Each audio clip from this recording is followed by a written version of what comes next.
संतोष देशमुख हत्या प्रकरणामध्ये एका महिलेच्या बद्दल आरोप केले जात होते की संतोष देशमुख यांना ज्या पद्धतीने मारहाण करण्यात आली आणि त्याच्यानंतर त्यांची हत्या सुद्धा झाली, पण त्यांचे कुठल्या तरी महिलेसोबत अनैतिक संबंध आहेत असं भासवण्याचा प्रयत्न हा वाल्मिक कराड टोळीचा होता, अशा पद्धतीने सुद्धा आरोप हे झालेले होते।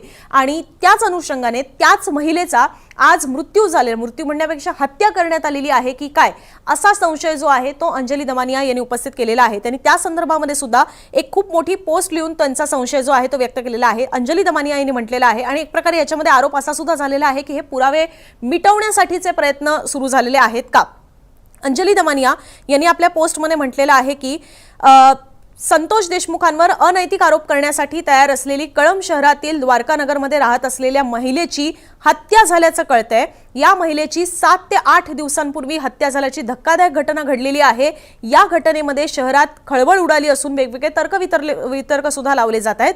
पुढे त्यांनी म्हटलेलं आहे की या सगळ्या प्रकरणाचा सखोल तपास पोलीस करत आहेत। असं असलं तरी शहर आणि परिसरात या घटनेने दहशत निर्माण झालेली आहे।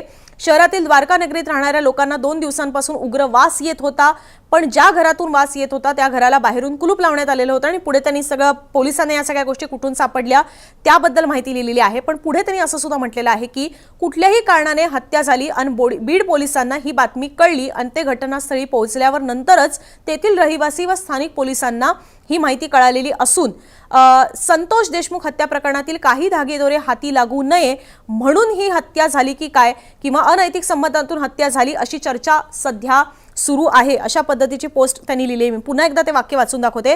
संतोष देशमुख हत्या प्रकरणातील काही धागेदोरे हाती लागू नये म्हणून ही हत्या झाली की अनैतिक संबंधातून हत्या झाली अशी चर्चा ही सध्या तिकडे सुरू आहे। त्यांनी पुढे म्हटलेलं आहे की तिकडचा गुंता जो आहे तो काही संपत नाहीये, हत्या संपत नाहीये, गुंडगिरी तिथली संपत नाहीये। संतोष देशमुख हत्या प्रकरणात चौकशी झालेल्या महिलेची कळंब शहरात हत्या झाली की काय असा प्रश्न सुद्धा त्यांनी याच्यामध्ये उपस्थित केलेला आहे। या महिलेची 5 दिवसांपूर्वी हत्या झाल्याची ही धक्कादायक घटना आहे। पुढे त्यांनी म्हटलेलं आहे पोलिसांच्या तपासासंदर्भात सुद्धा म्हटलेलं आहे, पण ही महिला अनेक पुरुषांना अडकवण्याचं काम करायची आणि त्यासाठी ती खाली दिलेल्या नावांचा वापर करायची असं सुद्धा दमानी आपल्या पोस्टमध्ये म्हणतात, ज्याच्यामध्ये मनीषा आकुसकर अडस असं एक नाव आहे, मनीषा बिडवे कळंब असं एक नाव आहे, मनीषा मनोज बियाणी कळंब, मनीषा राम उपाडे अंबाजोगाई, मनीषा संजय गोंदवले रत्नागिरी अशा पद्धतीने ती आपली नावं किंवा ॲड्रेस बदलून दाखवायची किंवा तसं दाखवायची असा सुद्धा आरोप याच्यामध्ये करण्यात आलेला आहे।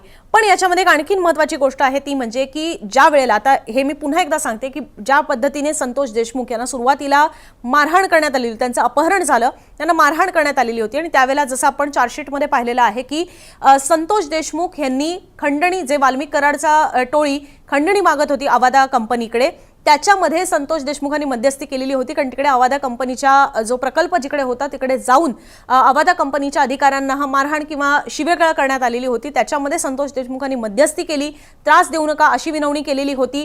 त्यामुळे खंडणी वसुलीच्या मध्ये कुठेतरी संतोष देशमुख हे आडमार्ग घालतायत म्हणून त्यांना अद्दल घडवायला हवी किंवा धडा शिकवायला हवा या उद्देशाने तिकडे त्यांचं अपहरण करण्यात आलं या वाल्मिक कराडच्या टोळीकडनं आणि त्याच्यानंतर ती मारहाणच इतक्या मोठ्या प्रमाणात झाली की त्याच्यामध्ये संतोष देशमुख यांची हत्या सुद्धा झालेली होती आणि त्याच्यानंतर हे बिंग फुटू नये म्हणून एक पद्धतीने एक महिला तयार करण्यात आलेली होती जिच्या सोबत संतोष देशमुख यांचे अनैतिक संबंध होते असं भासवण्याचा प्रयत्न होता आणि त्यामुळे हे जे वाल्मिक कराडच्या टोळीने सगळं केलेलं आहे ते बाहेर येऊ नये आणि हत्येचं कारण हे वेगळंच समोर यावं असा एक बनाव रचण्याचा प्रयत्न सुरू होता, असेही आरोप हे 2 महिन्यांपूर्वी झालेले होते।